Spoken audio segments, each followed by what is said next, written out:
கர்த்தருக்குள் மிகவும் அன்பான சகோதர சகோதரிகளே, இந்த அருமையான நாளிலும் சுகமளிக்கும் செய்திகளின் வழியாக உங்களை சந்திப்பதிலே நான் பெருமகிழ்ச்சி அடைகிறேன். பிரியமானவர்களே, நமது மன அழுத்தத்தை மாற்ற அல்லது சமாதானத்தை பெற்றுக்கொள்ள என்ன வழி, அல்லது மன அழுத்தத்திலிருந்து விடுதலையாவது எப்படி, அல்லது சமாதானத்தை பெற்றுக்கொள்வது எப்படி என்ற தொடரை நாம் பார்த்து கொண்டு வருகிறோம். பிரியமானவர்களே, இந்த நாளிலும் கர்த்தர் உங்களை ஆசீர்வதிப்பாராக. நீங்கள் எத்தனை பேர் மன கவலைகளோட பாரங்களோட அல்லது இதிலிருந்து எப்படி விடுதலையாவது, கவலையும் பாரங்களும் எப்படி, இதிலிருந்து எப்படி நான் விடுதலையாவது என்று நீங்கள் தவித்துக் கொண்டிருக்கலாம். இந்த நாளிலும் கூட, இந்த நாளிலே கர்த்தர் உங்களோடு பேசுவார். பிரியமானவர்களே, ஹல்லேலூயா, ஆமென். பிரியமானவர்களே, நாம் வேதத்திலே அநேக வசனங்கள் சமாதானத்தை பெற்றுக்கொள்வது எப்படி என்பதற்கு வழிகள் அநேகம் கொட்டி கிடக்கின்றன என்று சொன்னேன். முதலாவது, இயேசு கிறிஸ்துவை ஏற்றுக்கொள்கிற பொழுது நமக்கு பூரண சமாதானம் கிடைக்கிறது. ஏனென்றால் சமாதானத்தை உண்டு பண்ணும் ஆக்கினை அவர் மேல் வந்தது என்று இயேசுவை பற்றி ஒரு 600 வருடங்களுக்கு முன்பாகவே ஏசாயா தீர்க்கதரிசனம் உரைத்திருக்கிறார். ஹல்லேலூயா. அது மட்டுமல்ல, இயேசு கிறிஸ்து வந்த பொழுதும் வருத்தப்பட்டு பாவபாரம் சுமக்கிறவர்களே, நீங்கள் எல்லோரும் என்னிடத்தில் வாருங்கள், நான் உங்களுக்கு இளைப்பாறுதல் தருவேன் என்று சொன்னார். பிரியமானவர்களே, அப்படியாக இயேசு கிறிஸ்து மூலமாக நமக்கு சமாதானம் கிடைக்கிறது.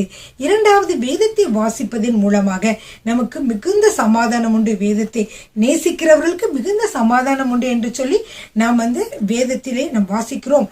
அப்படியாக வேதத்தை வாசிக்கிற பொழுது நமக்கு எல்லா கவலைகளையும் பாரங்களையும் கர்த்தர் போக்கி சமாதானத்தினால் நிறைக்கிறார். பிரியமானவர்களே, அடுத்தது மூணாவதாக, பரிசுத்த ஆவியானவர் உங்களை நிறைக்கிற பொழுது அவர் உங்களை பூர்ண சமாதானத்தோடு நடத்துவார் என்று சொல்லி நாம் பார்க்கிறோம். பிரியமானவர்களே, நான்காவதாக பிரியமானவர்களே, நாம் என்ன பார்த்தோம் என்றால், நாம் அதாவது ஐக்கியமாக இருக்கிற பொழுது, ஒரு ஐக்கியமாக, குடும்பத்தில் ஐக்கியம், சபையில ஐக்கியம், நண்பர்களோட ஐக்கியம், இப்படி ஐக்கியமாக நாம் இருக்கிற வேளையில நம்மளுக்கு சமாதானம் குறைவில்லாமல் வருகிறது என்று பார்த்தோம். ஹல்லேலூயா. அடுத்ததாக நான் சொல்லிக்கிட்டு நம்ம தெய்வ பிரசன்னத்தில் நிரம்பி இருக்கிற பொழுது நமக்கு என்ன கிடைக்கிறது, நல்ல சமாதானம் ஒரு நதியை போல் வருகிறது என்று சொல்லி பார்த்தோம். அப்புறம் ஜெபிக்கிற பொழுதும் உங்களுக்கு நிறைய கர்த்தரிடத்தில் நீங்கள் எல்லா காரியங்களையும் நீங்கள் சொல்லி ஜெபிக்கிற பொழுதும் உங்களுக்கு சமாதானம் கிடைக்கிறது. அடுத்ததாக கூட நாம் என்ன பார்த்தோம் என்றால், தெய்வ பிரசன்னத்தினால் சமாதானம்.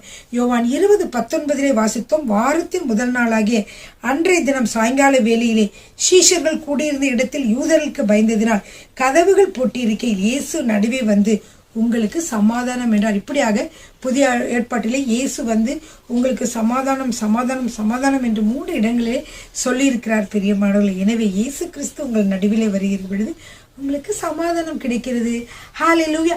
எனவே தான் நாம் இன்றைய நாட்களிலே நாம் என்ன செய்கிறோம் என்றால், தேவனுடைய பிரசன்னத்தை கொண்டு வருகிறோம். எப்படி கர்த்தரை துதிக்கிற பொழுது, ஸ்தோத்திரிக்கிற பொழுது அவர் என்ன சொல்லியிருக்கார், எங்கே 2-3 பேர்கள் என்னுடைய நாமத்தினாலே கூடியிருக்கிறார்களோ அங்கே அவர்கள் மத்தியிலே வருவேன் என்று சொன்ன தேவன் அவங்க என்ன செய்கிறார், பிரசன்னமாகிறார். அவருடைய பிரசன்னத்திலே உங்களுக்கு விடுதலை உண்டு, சமாதானம் உண்டு, சந்தோஷம் உண்டு. பிரியமானவர்களே, எல்லாவற்றிலிருந்தும் நோய் நொடிகள், பண பிரச்சனைகள், குடும்ப பிரச்சனைகள் எல்லாவற்றிலிருந்தும் விடுதலை கிடைக்கிறது என்று சொல்லி பார்த்தோம். பிரியமானவர்களே, அப்புறம் நான் சொன்னேன், ஸ்தோத்திரங்களையும் துதிகளையும் நாம் செலுத்துகிற பொழுது கூட நமக்கு என்ன ஆகிறது, ஒரு சமாதானம் நிரப்பப்படுகிறது. எனவே இந்த வேளையிலும் கூட ஒரு அருமையான பாடலை நான் பாடி கர்த்தரை ஸ்தோத்திரிக்க போகிறேன். நீங்களும் அவரோடு சேர்ந்து இந்த பாடலை பாடுங்கள். இந்த பாடலை பாடி நீங்கள் துதிக்கிற பொழுது நீங்கள் மெய்யாகவே சமாதானத்தை பெற்றுக்கொள்வீர்கள். ஹல்லேலூயா, ஆமென்.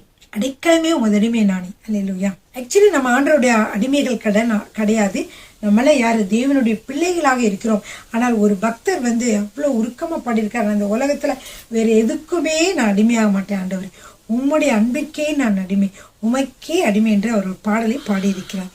இந்த பாடலை நான் உங்கள் மத்தியில் பாட விரும்புகிறேன். பிரியமானவர்களே, அடைக்கலமே உமது அடிமை நானே, ஆர்ப்பரிப்பேனே அகமகிழ்ந்தே, கர்த்தர் நீ செய்த நன்மைகளை நித்தம் நித்தம் நான் நினைப்பேனே, அடைக்கலமே உமது அடிமை நானே, ஆர்ப்பரிப்பேனே அகமகிழ்ந்தே, கர்த்தர் நீர் செய்த நன்மைகளையே நித்தம் நித்தம் நான் நினைப்பேனே.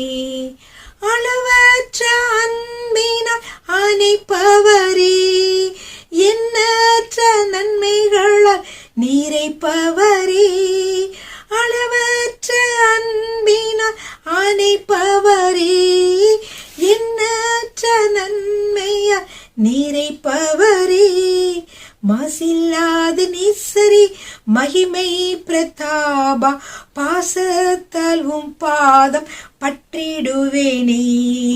மாசில்லாத நேசரே, மகிமை பிரதாபா, பாசத்தால் உம் பாதம் பற்றிடுவேனே. ஆடைக்கலமே ஓமதடிமை நானே, ஆர்ப்பரிப்பேனே அகமகிழ்ந்தே. கர்த்தர் நீர் செய்த நன்மைகளையே நித்தம் நித்தம் நான் நினைப்பேனே. கர்த்தரே உம் செய்கைகள் பெரியவைகளே, சுத்தரே உம் செயல்கள் மகத்துவமானதே. கர்த்தரே உம் செய்கைகள் பெரியவைகளே, சுத்தரே உம் செயல்கள் மகத்துவமானதே. நித்தியரே உம் நியாயங்கள் என்றும் நிற்குமே, பக்தரின் பேரின்ப பாக்கியமிதே. நித்தியரே உம் நியாயங்கள் என்றும் நிற்குமே, பக்தரின் பேரின்ப பாக்கியமிதே. ஆடைக்கலமே உமதடிமை நானே, ஆர்ப்பரிப்பேனே அகமகிழ்ந்தே. கர்த்தர் நீர் செய்த நன்மைகளையே நித்தம் நித்தம் நான் நினைப்பேனே. என்னை என்றும் போதித்து நடத்துபவரே, கண்ணை வைத்து ஆலோசனை சொல்லுபவரே. என்னை என்றும் போதித்து நடத்துபவரே, கண்ணை வைத்து ஆலோசனை சொல்லுபவரே. நடக்கும் வழிதானை காட்டுபவரே, நம்பி வந்தோரை கிருபை சூழ்ந்து கொள்ளுதே. நடக்கும் வழிதானை காட்டுபவரே, நம்பி வந்தோரை கிருபை சூழ்ந்து கொள்ளுதே. அடைக்கலமே உமதடிமை நானே, ஆர்ப்பரிப்பேனே அகமகிழ்ந்தே. கர்த்தர் நீ செய்த நன்மைகளையே நித்தம் நித்தம் நான் நினைப்பேனே. காரம் பற்றி நடத்தும் கர்த்தர் நீரல்லோ, கூப்பிட்ட என்னை குணமாக்கி நீரல்லோ. காரம் பற்றி நடத்தும் கர்த்தர் நீரல்லோ, கூப்பிட்ட என்னை குணமாக்கி நீரல்லோ. குழியில் வீழாதபடி காத்து கொண்டீரே, அழுகையை கழிப்பாக மாற்றிவிட்டீரே. குழியில் வீழாதபடி காத்து கொண்டீரே, அழுகையை கழிப்பாக மாற்றிவிட்டீரே. அடைக்கலமே உமதடிமை நானே, ஆர்ப்பரிப்பேனே அகமகிழ்ந்தே. கர்த்தர் நீ செய்த நன்மைகளையே நித்தம் நித்தம் நான் நினைப்பேனே. பாவங்களை பாராதென்னை பற்றி கொண்டீரே, சாபங்களை நீக்கி சுத்த உள்ளம் தந்தீரே. பாவங்களை பாராதென்னை பற்றி கொண்டீரே, சாபங்களை நீக்கி சுத்த உள்ளம் தந்தீரே. இரட்சண்யத்தின் சந்தோஷத்தை திரும்ப தந்தீரே, உற்சாக ஆவி என்னை தாங்க செய்தீரே. இரட்சண்யத்தின் சந்தோஷத்தை திரும்ப தந்தீரே, உற்சாக ஆவி என்னை தாங்க செய்தீரே. அடைக்கலமே உமதடிமை நானே, ஆர்ப்பரிப்பேனே அகமகிழ்ந்தே. கர்த்தர் நீர் செய்த நன்மைகளையே நித்தம் நித்தம் நான் நினைப்பேனே. அல்லேலூயா. மிகவும் அருமையான பாடல் பிரியமானவர்களே. இதை அந்த பழைய பாடல் தான். ஆனால் கர்த்தருடைய அன்பை நினைத்து நாம் துதிக்கிற பொழுது அவர் என்ன செய்கிறார்? நம்மை சமாதானத்தினாலும் சந்தோஷத்தினாலும் நிறைக்கிறார். நம்மை குணமாக்குகிறவராக இருக்கிறார். நம் பாவங்களை சாபங்களை எல்லாம் அவர் என்ன செய்கிறார்? மாற்றுகிறவராக இருக்கிறார். ஹல்லேலூயா. உற்சாக ஆவியை கொடுத்து தாங்க செய்கிறார். ஹல்லேலூயா. துதியும் ஸ்தோத்திரத்திற்கு ஸ்தோத்திரம் பண்ணுகிற பொழுது துதிக்கிற பொழுது உங்கள் சமாதானம் நிரப்புகிறது. இதற்கு எந்த வசனம் நீங்கள் ஆதாரமாக கொண்டிருக்கிறீர்கள் பிரியமானவர்களே? அந்த வசனம் என்னவென்றால் பிலிப்பியர் 4:6-7 வசிக்கலாமா? நீங்கள் ஒன்றுக்கும் கவலைப்படாமல் எல்லாவற்றையும் குறித்து உங்கள் விண்ணப்பங்களை ஸ்தோத்திரத்தோடே கூடிய ஜெபத்தினாலும் வேண்டுதலினாலும் தேவனுக்கு தெரியப்படுத்துங்கள். அப்பொழுது எல்லா புத்திக்கும் மேலான தேவ சமாதானம் உங்கள் இருதயங்களையும் உங்கள் சிந்தைகளையும் கிறிஸ்து இயேசுவுக்குள்ளாக காத்துக்கொள்ளும். என்ன பண்ணது? தேவ சமாதானம், எல்லா புத்திக்கும் மேலான தேவ சமாதானம். அதை எப்படி வந்துச்சுன்னே நமக்கு தெரிய முடியாது. எத்தனை கிளவராக என்னென்னமோ காரியங்களை இந்த உலகத்தில் கண்டுபிடிச்சிட்டு இருக்கிறாங்க, என்னென்னமோ கண்டுபிடிக்கிறாங்க இல்லையா? அதனால தான் போட்டிருக்கு. என்ன போட்டிருக்குன்னா, எல்லா புத்திக்கும் மேலே அங்கே எவ்வளோதான் நீங்கள் இது பண்ணாலும் தேவனுடைய சமாதானத்தை நீங்கள் என்ன செய்ய முடியாது? சிருஷ்டிக்க முடியாது. எத்தனையோ மிஷின்ஸ், எத்தனையோ காரியங்கள், உலகம் எவ்வளோ இம்ப்ரூவ் ஆகிருக்கு. ஆனால் இம்ப்ரூவ் ஆக ஆக மக்களுடைய சமாதானமானது சீர்குலைந்து வருகிறது இல்லையா? அது உங்களுக்கு தெரியும். ஒவ்வொரு நாட்டிலையும் பார்த்தீங்கன்னா சின்ன பிள்ளைங்க கஷ்டப்படுறது, பெரிய பிள்ளைங்க, வாலிப பிள்ளைங்களுக்குள்ள பிரச்சனைகள், கணவன் மனைவிக்குள்ள பிரச்சனைகள், அதில் இப்படி கணவனை கொள்வது, மனைவியை கொள்வது, இப்படி பலவிதமான பிரச்சனைகள் மலிந்து கிடைக்கிறது. அப்படி என்ன அர்த்தம்? ஏன் நடக்குதுலாம்? தெய்வ சமாதானம் இல்லை. ஏன்னா இது எங்க கிடைக்கிறது தேவனுடைய சமாதானம் என்றால், நீங்கள் ஒன்றுக்கும் கவலைப்படாமல் எல்லாவற்றையும் குறித்து உங்கள் விண்ணப்பங்களை ஸ்தோத்திரத்தோட கூடிய ஜெபத்துடன் தேவனுக்கு தெரியப்படுத்துங்கள். அப்பொழுதுதான் என்ன செய்யும்? எல்லா புத்திக்கும் மேலான தேவ சமாதானம் உங்கள் இருதயங்களையும் உங்கள் சிந்தைகளையும் கிறிஸ்து இயேசுவுக்குள்ளாக காத்துக்கொள்ளும். அப்படின்னா நீங்க ஜெபிக்கிற பொழுது நீங்க என்ன செய்ய முடியும்? நீங்க சமாதானத்தை பெற்றுக்கொள்ள முடியும் பிரியமானவர்களே. ஹல்லேலூயா. சரிங்க, அடுத்ததாக நம்ம பார்க்க போறோம் இன்றைய வீடியோ செய்தியில 8வதாக உறுதியான மனம். இப்ப இந்த உறுதியான மனம் பிரியமானவர்களே ஏசாயா 26:3 வசனத்திலே காணப்படுகிறது. இந்த உறுதியான மனம் நமக்கு சமாதானத்தை கொண்டு வருகிறதா? சரிங்க, இந்த வசனத்தை வாசிக்கலாமா? உம்மை உறுதியாய் பெற்றுக்கொண்ட மனதையுடையவன் உம்மையே நம்பியிருக்கிறபடியால் நீர் அவனை பூர்ண சமாதானத்துடன் காத்துக்கொள்வீர். அந்த உம்மை உறுதியாய் பெற்றுக்கொண்ட மனதை உடையவன் எப்படி இருப்பான்? உண்மையே நம்பி இருப்பான். ஆண்டவரே வேற எதையும் நம்பி உண்மை விட்டுற மாட்டான். உண்மையே அவன் நம்பி இருப்பான். அதனால் நீர் என்ன செய்கிறீர்? பூர்ண சமாதானத்துடன் அவனை காத்துக்கொள்கிறீர் என்று நம்ம ஏசாயாவிலே நம்ம வாசிக்கிறோம் பிரியமானவர்களே. இதனால் அநேக கர்த்தரை உறுதியாய் பற்றி கொள்வது இல்லை. ஆற்றுல ஒரு கால் சேத்துல ஒரு கால் மாதிரி கொஞ்சம் இதாக இருக்கிறாங்க, கொஞ்சம் விசுவாசமாக இருக்காங்க, கொஞ்சம் அவிசுவாசமாக இருக்காங்க. இப்படி அவர்கள் ரெண்டுக்குமே இடம் கொடுக்கறதுனால தான் அவங்க சில வேளைகளை தேவ சமாதானத்தை இழந்து விடுகிறார்கள். அப்போ தேவனுடைய சமாதானத்தை இழந்து போகிறவர்கள் குறித்து யாக்கோபு என்ன சொல்லியிருக்கிறார் என்றால், யாக்கோபை எடுத்துக்கொள்ளுங்கள், 1ஆம் அதிகாரம் 6, 7, 8 வசனங்களை நாம் வாசிக்கலாம். அவன் எவ்வளவாயிலும் சந்தேகப்படாமல் விசுவாசத்தோடே கேட்க கடவன். அப்படி சந்தேகப்படுகிறவன் காற்றினால் அடிபட்டு அழைகிற அலை கடலின் அழைக்கு ஒப்பாய் இருக்கிறான். அப்படிப்பட்ட மனுஷன் தான் கர்த்தரிடத்தில் எதையாகிலும் பெறலாம் என்று நினையாதிருப்பானாக. இரு மனமுள்ளவன் தன் வழியில் எல்லாம் நிலையற்றவனாய் இருக்கிறான் என்று யார் சொல்றா? யாக்கோபு சொல்றார். ஏன் இப்படி சொல்றாருன்னா, கர்த்தரிடத்துல ஒரு காரியத்தை கேட்டா நீங்க விசுவாசமா கேளுங்க. உங்களுக்கு சந்தேகம் வந்துச்சுன்னா நோ, கர்த்தர் தருவார். நோ, கர்த்தர் தருவார். வேத வசனம் இப்படி சொல்கிறது. இடத்துல நீ கேட்கும் போது எல்லாத்தையும் நீ பெற்றுக்கொள்வாய் என்று வசனம் சொல்கிறது என்று சொல்லி நீங்க என்ன செய்யணும்? ஆண்டவரையே இருக்க பிடிச்சு கொண்டே இருக்க முடியுது. உங்களுக்கு சமாதானத்தினால கர்த்தர் நிரப்புவார் இல்லையா? அதான் பார்த்தோம். எனவே நீங்க கர்த்தரை நம்புவதை விட்டு விட்டு நம்ம நாசியுள்ள மனிதர், நாசியில் சுவாசமுள்ள மனிதர் மேலே நாம் நம்பிக்கையை வைப்போமானால் அதனால் அவன் என்னப்படுவதற்கு ஏமாத்திரம் என்று வசனம் சொல்கிறது. அதனால வசனம் என்ன சொல்கிறதுனா, கர்த்தரை நம்புவதை விட்டு விட்டு ஒரு நாளும் உங்கள் நம்பிக்கையை நாசியிலே சுவாசமுள்ள மனுஷன் மேல் வைக்காதிருங்கள். என்னப்படுவதற்கு அவன் ஏமாத்திரம். அவனோடு கூட அவன் வாக்குறுதிகளும் அவனுடைய உறுதிமொழிகளும் அழிந்து போகின்றன. ஏன்னா ஒரு மனிதன் உங்களுக்கு நான் எல்லாம் செய்யறேன்னு சொல்றான், ஆனா அவர் இடையில அவன் மறித்து போயிட்டான்னு வைங்க, அந்த சொன்ன காரியங்கள் என்ன ஆகும்? அவனோடய சேர்ந்து அந்த வாக்குறுதிகளும் உறுதிமொழிகளும் அழிந்து போகும். ஆனா கர்த்தரை நம்பிக்கையாய் கொண்ட மனிதன் பாக்கியவான். ஏன்னா கர்த்தரை நம்பிக்கையாய் கொண்டிருந்த என்ன செய்ய மாட்டான், ஒரு நாளும் ஆண்டவர் உங்களை அவர் அழியவும் மாட்டார், உங்களை கைவிடவும் மாட்டார். அதனால தாவீது அரசர் கர்த்தரை நோக்கி என்ன சொன்னார், கர்த்தாவே நீரே என் நம்பிக்கை என்று என்று திரும்ப திரும்ப சொல்லுகிறார். அவர் குதிரையின் மேலும் குதிரை வீரரின் மேலும் நம்பிக்கை வைக்கவில்லை பிரியமானவர்களே. ரதங்களையோ வில் வீரரையோ நம்பி இருக்கவில்லை. தாவீது கோலியாத்தை எதிர்க்கும் பொழுது கூட அவர் சவுலோட ஆடையை கூட என்ன செஞ்சாரு, அவரு எதிர்பார்க்கவே இல்லை. அவர் ஆடையெல்லாம் போட்டு பார்த்தாரு.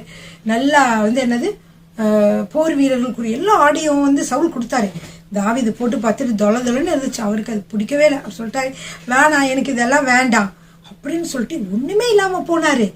இயேசு என்ற நாமத்தின் மேல நம்பிக்கை வைத்து அவர் சென்றார். என்ன நடந்தது பிரியமானவர்களே, அவர் அப்படியே 5 கூழாங்கல்ல ஒரு கூழாங்கல்ல அடிச்ச உடனேயே அரக்கன் விழுந்தான். பிரியமானவர்கள், உங்கள் வாழ்க்கையிலும் இருக்கக்கூடிய அரக்கர்கள் உங்களை கஷ்டப்படுத்தி கொண்டிருக்க துன்பப்படுத்தி கொண்டிருக்கிற எந்த சோதனையோ வியாதியோ எந்த விதமான குடும்ப கட்டுகளோ பிசாசோ யாரா இருந்தாலும் இந்த ஒரு கல்லிலே இயேசு நாமம் என்ற ஒரு கல்லினாலே நீங்கள் அதை முறியடிக்க முடியும். ஹல்லேலூயா, ஆமென். எனவே தாவீது கோலியாத்தை எதிர்க்கும் போது கூட என்ன செய்யல, சவுலின் ஆயுதங்களை சார்ந்திருக்கவில்லை, கர்த்தரையே சார்ந்திருந்தபடியினால் பூர்ண சமாதானம் உள்ளத்திலே நிலைவேது வெற்றி மேல் வெற்றியை பெற்றுக்கொண்டார். ஹல்லேலூயா, ஆமென். சரிங்க, இது உறுதியான மனத்தினாலே சமாதானம். அடுத்தது சாந்த குணத்தினாலே சமாதானம். சாந்த குணமுள்ளவர்கள் பாக்கியவான்கள் அப்படின்னு ஒரு வசனத்துல நீங்க பார்த்திருப்பீங்க. அது என்னன்னா மத்தேயு 5:5. சாந்த குணமுள்ளவர்கள் பாக்கியவான்கள், அவர்கள் பூமியை சுதந்திரித்துக் கொள்வார்கள். பாருங்க, பிரியமானவர்களே சாந்த குணமா அமைதியா இருக்கிறவங்க, முரட்டு சிங்கங்கள் இல்ல, அமைதியா இருக்கிறவங்க சாந்த குணமா இருக்கவங்க தான் இந்த பூமியை சுதந்திரித்துக் கொள்வார்களாம். எவ்வளவு பெரிய ஒரு சீக்ரெட் வச்சிருக்காரு பார்த்தீங்களா ஆண்டவர்.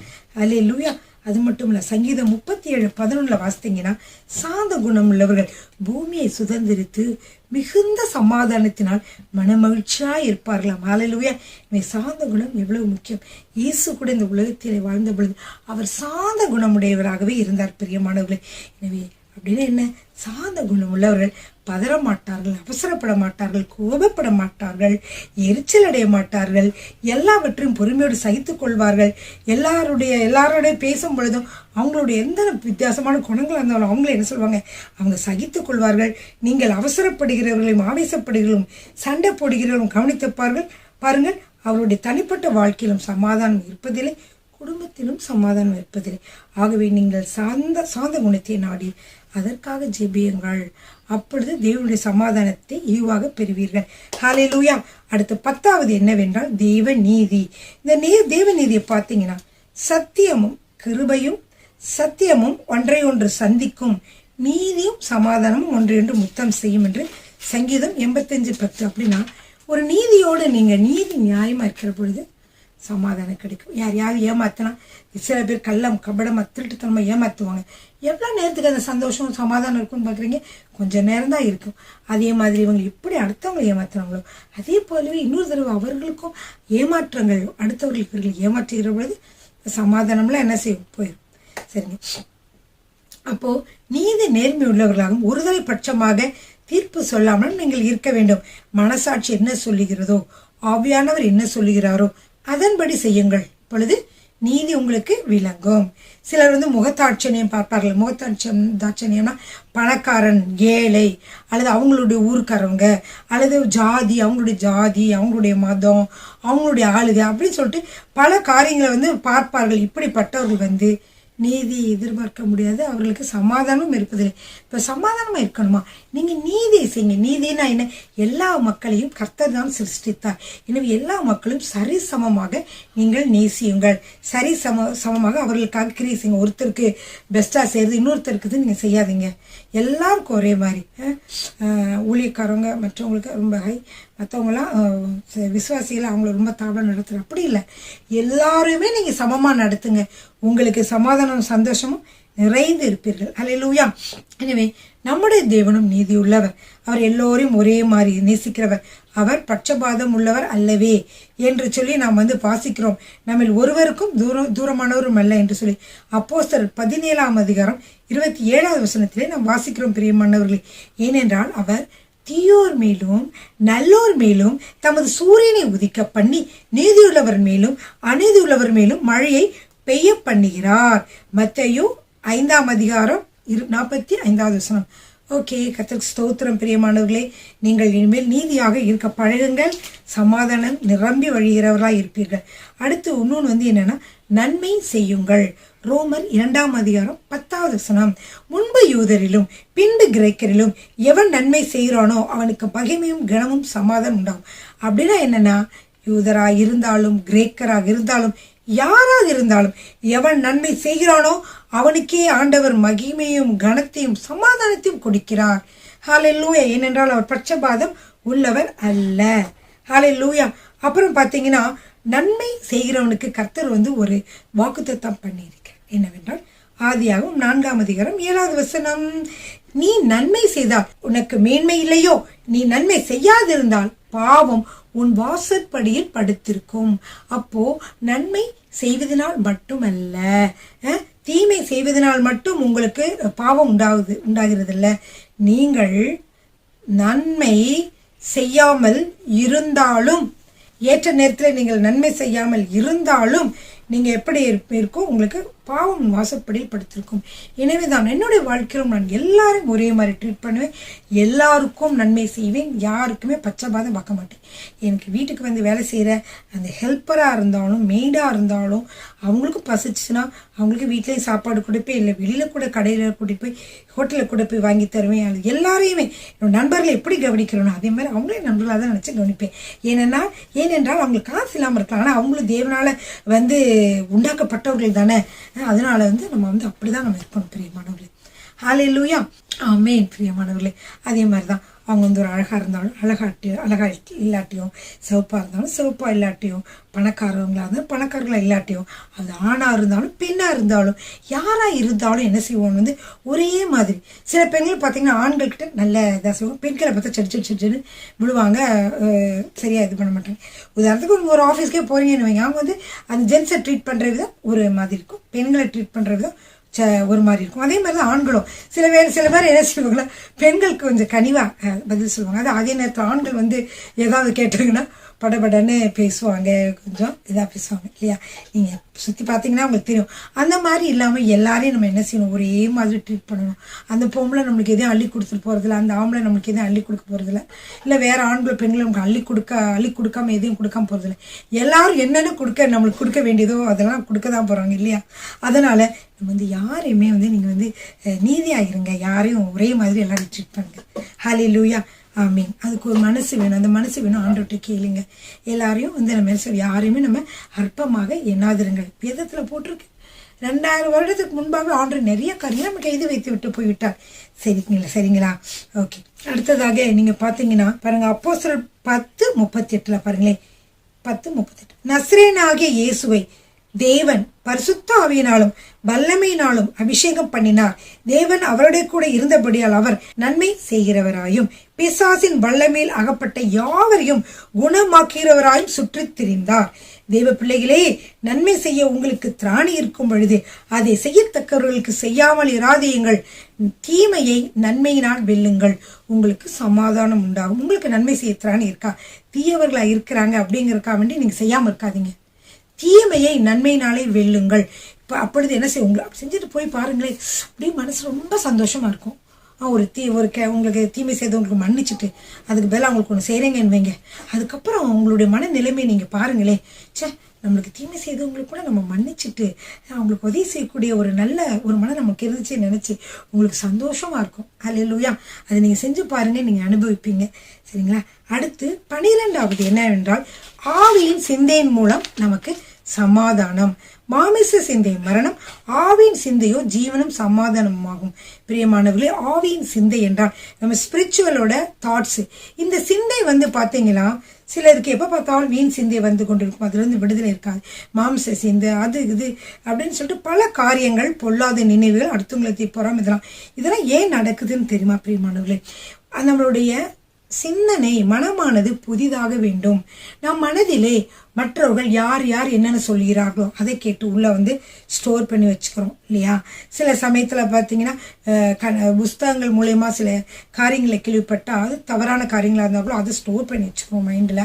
அப்புறம் பார்த்திங்கன்னா டிவி வழியாகவும் மற்ற வழியாகவும் அல்லது மற்ற திரைப்படங்கள் மற்ற இதை நீங்கள் பார்க்கிற பொழுது ஒருத்தர் எப்படி ஒருத்தவங்களை சீட் பண்ணுறாங்க, ஒருத்தவங்க எப்படி மட்டமான பேசுகிறாங்க, இது எப்படி பேசுகிறாங்க, இப்படி பேசாதான் நல்லது, அப்படி பேசாதான் நல்லது, ஏன் நீ இப்படி இருக்க, நீ அப்படி இருக்கேன்னு பல பேர் தீமையான கருத்துக்களை அவங்க சொல்லுவாங்க. நீ அப்படி இருக்க அப்படின்னு சொல்லுவாங்க. அப்போ நீ இப்படி பேசணும், நீ அப்படி பேசணும்லாம் கெட்டதெல்லாம் சொல்லிக் கொடுப்பாங்க, ப்ரௌடாக இருக்காதெல்லாம். அதெல்லாம் சில பேர் கற்றுக்கிட்டு அதெல்லாம் மைண்டில் வச்சுக்குவீங்க. ஓ இப்படி இருந்தால் அவங்கள நம்ம இப்படி சொல்லி அவங்கள இது பண்ணணும் அப்படின்னு. அப்படி இருந்தால் உங்களுக்கு அந்த மாதிரி தான் வரும். அதனால் இந்த இடத்துல நிரப்பி இருக்கிற அந்த கெட்ட காரியங்கள், நெகட்டிவ் தாட்ஸ் உங்களை கடுமையான அவங்கள மாற்றக்கூடிய அந்த எண்ணங்களை எல்லாம் ஒரு பக்கம் தூரி எரிஞ்சிட்டு ஆவியானவர் என்ன சொல்லுகிறார், இயேசு எப்படிப்பட்டவராக இருந்தார், அவர் தான் நமக்கு ஒரு மாடல், அவர் என்னவெல்லாம் சொன்னார், இப்படிலாம் அன்பாக இருந்தார், இப்படிலாம் செஞ்சார் என்று சொல்லி நீங்கள் நிறைக்கிற பொழுது, உங்கள் சிந்தனை நிறைக்கிற பொழுது நீங்கள் என்ன செய்வீங்க, நீங்கள் தீமை செய்தவர்களையும் நீங்கள் மன்னிப்பீர்கள், அவங்க எல்லாரையும் ஒரே மாதிரி அன்பு செலுத்துவீர்கள், எல்லாருக்கும் நீங்கள் நன்மை செய்கிறவர்களாக இருப்பீர்கள். அந்த ஆண்டவர் எப்படி இருந்தார் அது மாதிரி நீங்களும் மற்றவர்களை சுகமாக்கிறவர்களாக, ஜெபிக்கிறவர்களாக, பாகுபாடு பார்க்காமல் எல்லாருக்கும் ஜெபிக்கிறவர்களாகவும் நீங்கள் இருப்பீர்கள். இப்படியே இயேசு கிறிஸ்து இருந்தார் பிரியமானவர்களே. ஹல்லேலூயா. இதன் ஆவியின் சிந்தையிலே நீங்கள் என்ன செய்கிறது, நீங்கள் ஆவியின் சிந்தனையில் இருக்கிற பொழுது ஜீவனும் சமாதானமாக இருக்கிறது. பிரியமானவர்களே, இவ்வளோ நேரம் நீங்கள் வேதத்திலிருந்து சமாதானத்தை பெற்றுக்கொள்ளக்கூடிய வழிகளை நான் உங்களுக்கு சொன்னேன். இதெல்லாம் நீங்கள் ஒன்றெல்லாம் நீங்கள் கடைப்பிடித்து பாருங்கள், உங்களுக்கு சமாதானம் நிறைந்து வழியும். அல்லேலூயா. கர்த்தர் உங்களை ஆசீர்வதிப்பாராக. ஆமென். எங்கள் மத்தியில் உலாவுகின்ற பரிசுத்த தேவனே, என்னில் விரும்பி வாழ்பவரே, எங்கள் மத்தியில் உலாவுகின்ற பரிசுத்த தேவனே, என்னை விரும்பி வாழ்வளித்தீரே.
பரிசுத்த தேவனே,